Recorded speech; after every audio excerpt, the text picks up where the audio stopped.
guys, it's Isabella. Welcome back to my channel. Welcome to my channel if you are new, and welcome to my spooky TBR.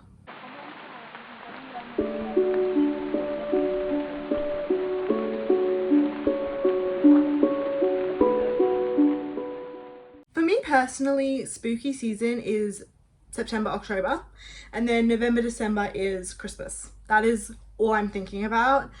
So my reading, I like to kind of theme along those lines. It doesn't mean that I am just going to read these books. I'm going to read other genres that aren't spooky, but these are the books that I've pretty much saved for this time of year. I do feel like I need to change my background a bit. I'm getting a little bit sick of this, but we're just here today because I have all the books next to me and it's easy. But without further ado, let's get into it.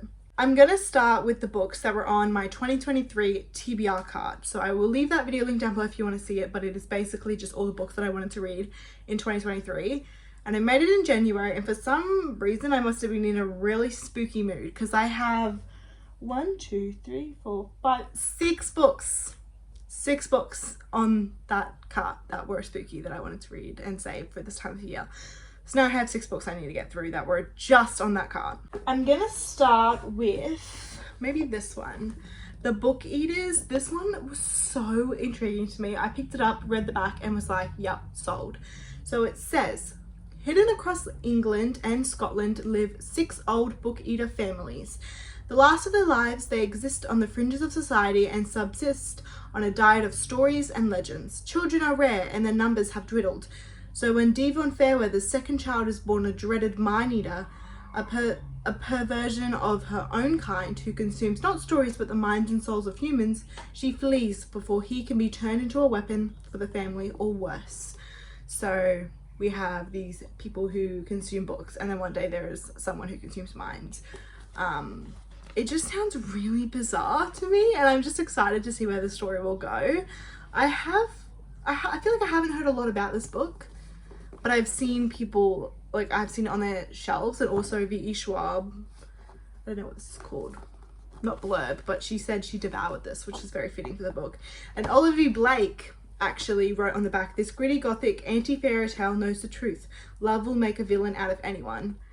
That sold me, honestly. I read that and I was like, oh, that's really good. I've never read anything about Olivia Blake, but nevertheless, this is book 1. I'm very intrigued, and I feel like this will be a quick read. It's under 300 pages, so it's on the shorter side. Also, it's like, I don't know if the camera will pick that up, but it is sun bleached. It's like an ombre, and a lot of these books are because they've been on my TBR for so long, and they've been on my car, which is near the window. Anyway, I don't really care about sun bleach. It doesn't faze me. Next, we have Hotel Magnifique by Emily J. Taylor. I bought this book after I finished reading Nevermore. Nevermore has this magical hotel in it, and I absolutely love it. So this is obviously about a magical hotel that changes location every night, so it's kind of giving like Nevermore mixed with like Night Circus vibes. I've never read Night Circus, but I know that it's like a circus that appears in a different location, or it appears only at night time and something like that. But yeah, I just thought this would be like a really magical one to read, and I'm really hoping that it gives similar vibes. I do feel like because I'm comparing it to Nevermore, the stakes are a little bit high, and I'm a little bit nervous they won't live up to my expectations, but at the same time I feel like I want to keep this even if I hate it because the cover is so beautiful. I love gold foiling. It is like my favorite thing on books. Beautiful. All right, next we have Anatomy, a Love Story by Dana Schwartz. This I was so excited to read. I bought it and I was like, oh my god, yes, I'm reading this straight away, and it's just been sitting on my shelves. Basically, we follow a girl named Hazel. It's in the 1800s in Edinburgh, and she wants to become a surgeon or a doctor or something, but her professor will not teach her because she's a woman. It's 1800s, sexism. But he said that if she passed the exam without attending like the lessons and, you know, without studying basically, then she will get in and she can become a doctor or a surgeon or whatever it is. And her way of doing this is by digging up graves. Interesting. That's an interesting. I'm intrigued to see where that's going to go. Okay, I've just slightly moved the camera a little bit just so that we can start seeing the books. Next we have maybe this. We'll talk about this. This is The Handmaid's Tale. So every spooky season, every October, for some reason, I like to read a spooky classic.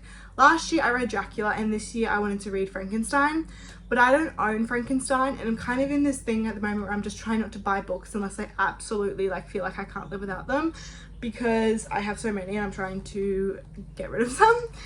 But I own this, and this was on my cart, and I was like, you know what, it is kind of a messed up story, so I feel like it is appropriate for this time of year.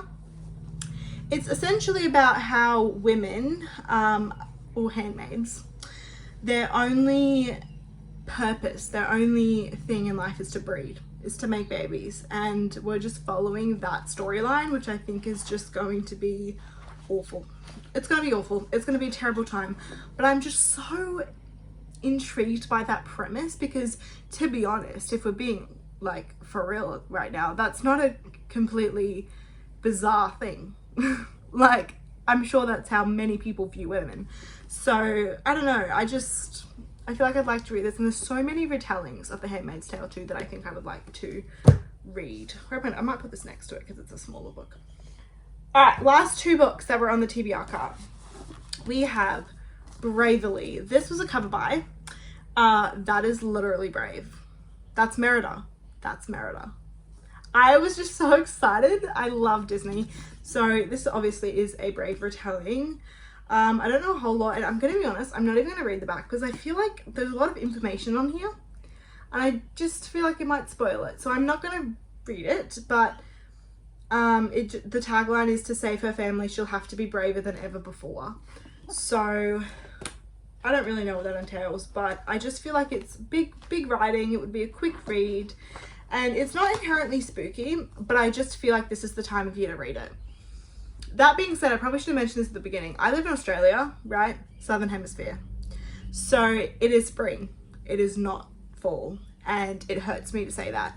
That being said though, Australia doesn't really have like cold. For where I live, we have like 2 weeks a year where it's freezing, and the other the whole rest of the year is just boiling.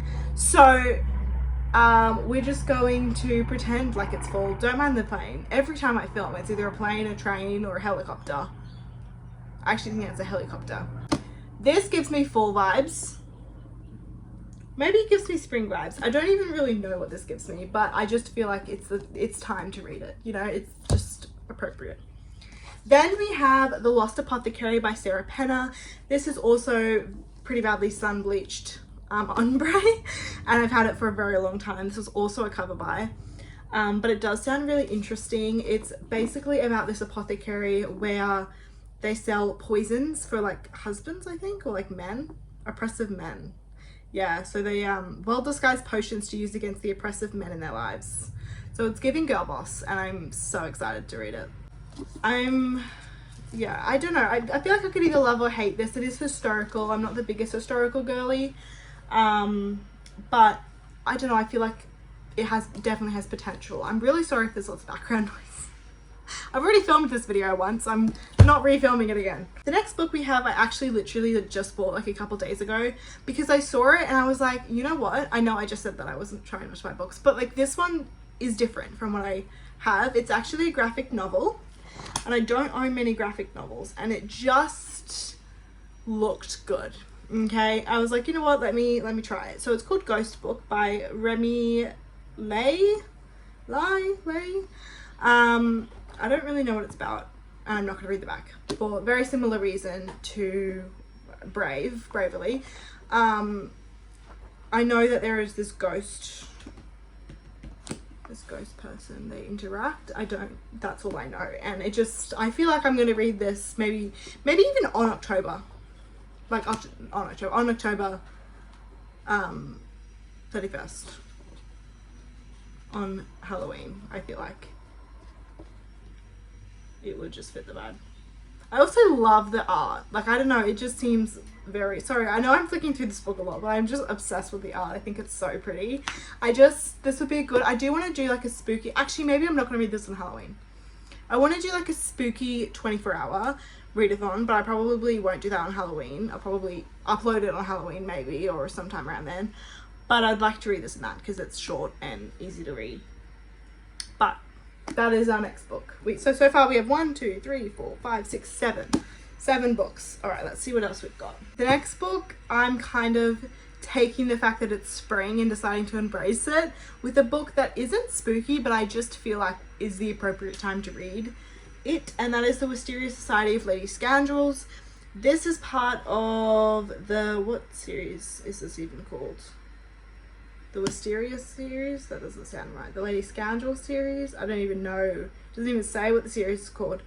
But it's the first book, and he's an assassin and she's like a spy or something. She's part of the Victorian Ladies Society, who pickpocket and blackmail their way around the country, and then he's an assassin sent to kill her. So that sounds amazing, and I just feel like I would enjoy this. I don't know. It says Bridgerton meets Peaky Blinders. I love Bridgerton. I've seen a little bit of Peaky Blinders because my boyfriend's obsessed with it. So they're both, a combination of the both sounds quite interesting, I'm not gonna lie. And I just feel like this might be a good book to chuck in to break up like the spooky books and like have this that kind of fits the vibe but isn't like inherently a spooky book. You know what I mean? To a bit of a palate cleanser, if that makes sense. Next up, we have an author that I really want to try, and that is Grady Hendrix. This is My Best Friend's Exorcism. Very much giving Stranger Things. I mean, come on. This is essentially like, is it in the 80s or 60s or something? It's set, I don't know, it doesn't actually say anywhere where it's in, oh, in the 80s. It's in the 80s. So we're following two people who are best friends, and one of them gets like possessed. I don't know, needs an exorcism. I don't really know, and I don't really want to know. It just sounds interesting, and it's giving, like, even just flicking through it and reading a couple of the lines. Oh my god, I'm just so I'm really excited for this one. Okay, I feel like this might be the one that I'll definitely get to because I'm just so excited. We then have A House Unsettled. This book I have not heard anyone talk about, and I bought it because it sounded so interesting. It says, I check out my neck but don't see anything to indicate the grip of two strong, meaty hands squeezing the life out of me. It was only a dream. I'm fine. But if Nan's right and dreams mean something, the only thing I can think is that I'm not welcome in this house. Oh, I'm sold. I'm sold. Sold. I love haunted houses. They're probably my favorite type of horror. I don't know if this is YA or adult, to be completely honest. I feel like it's YA, but I could be so wrong on that. But it's a 2022 release, so relatively new, and it just sounded really interesting, and I picked this up after I read Horrid, and Horrid was okay. I kept it because I thought it was an interesting story, so I don't know, we'll give this a go. This is another one that I will most likely get to because I'm very excited. If I'm feeling like a chunky fantasy, I have Threadneedle by Kerry Thomas. This is a book that explains, or kind of goes off the premise of, is magic like a curse or a blessing? I'll just read the back for you. Anna's aunt has always warned her of the dangers of magic and its deadly consequences. She counts down the days to the ceremony that will bind her magic forever. That is until she meets Effie and Attis. They open her eyes to a London she never knew existed, one filled with magical shops, a secret library where the librarian feeds off words, and clubs where revelers lose themselves in a haze of spells. But as Anna is swept deeper into the world, she begins to wonder if her aunt was right all along. Is her magic a gift or a curse? The only thing I'm nervous about is if this is a slow-paced book. I haven't seen any reviews, but if this is a slow-paced book, I think I'm going to struggle because of, like, I'm a fast-paced girly. I am a fast-paced, I do not like slow books.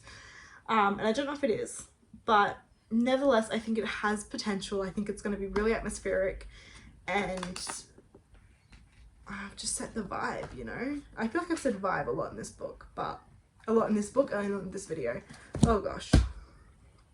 Alright, we're now going to move on to the last 4 books. which are all thrillers. Thrillers, yes. All right, the first two I'm going to talk about are literally like the same.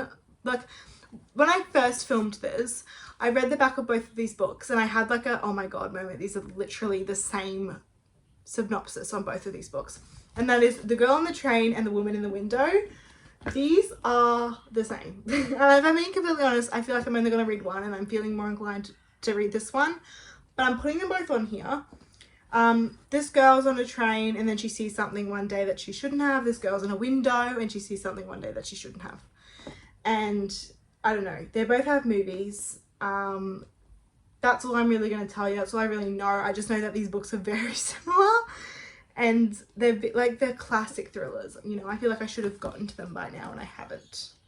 Then we have Apartment 255.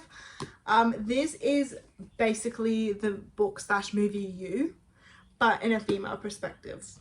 She is a stalker. We're following her POV and she starts watching a couple. So, you know, I feel like, was there a book that like literally had the exact same premise? Was it a Riley Sager book? The House Across the Lake? Does that not follow the stalker? That might be a similar Woman in the Window where they see something they shouldn't have. I don't know. I think it's more of that vibe. Regardless, I feel like I was more excited to read that than You. So I kept that and I got rid of the You books. And then this one was very interesting. It's called 13. The serial killer isn't on trial. He's on the jury. And it says, a ruthless prosecutor, a brilliant defense lawyer, a defendant with a secret, and a serial killer on the jury. That's all it says. And that is enough to really intrigue me. I'm not really the biggest fan of this type of, like, I feel like this is more, yes, it's a thriller, but I feel like it's also kind of in the format of like crime fiction, which is not my thing usually, but I'm going to give it a go because that sounds so unbelievably interesting to me. Okay, friends, that is it. That is all of the 1, 2, 3, 4, 5, 6, 7, 8, 9, 10, 11, 12, 13, 14, 15 books on my spooky TBR. I'm not going to read all of them. I'm definitely not going to read all of these. No way. I read approximately like 4 or 5 books a month now, so you know, that's not including the other books that I'm reading for like challenges and stuff. But these are like priority for the next 2 months. I say that as I'm currently reading 2 other books that are not on this list, but we'll see how we go. Okay, we'll see how we go. Thank you guys so much for watching this video. I will leave all of my social media links down below if you want to follow me on any of those. Or if you haven't seen my 12-month self-improvement journey, I will leave that video link down below as well, because that is going to be a big part of this channel for the next 12 months. Obviously, I'm still here. I'm still going to be posting book content for you guys, but I'm also going to be posting lifestyle content, and a lot of that will be on my 12-month improvement journey. Come along with me on the journey. Let's all just improve ourselves for the better. Anyways, I love you guys. I hope you have an amazing rest of your day or night, and I will see you in my next video. Bye!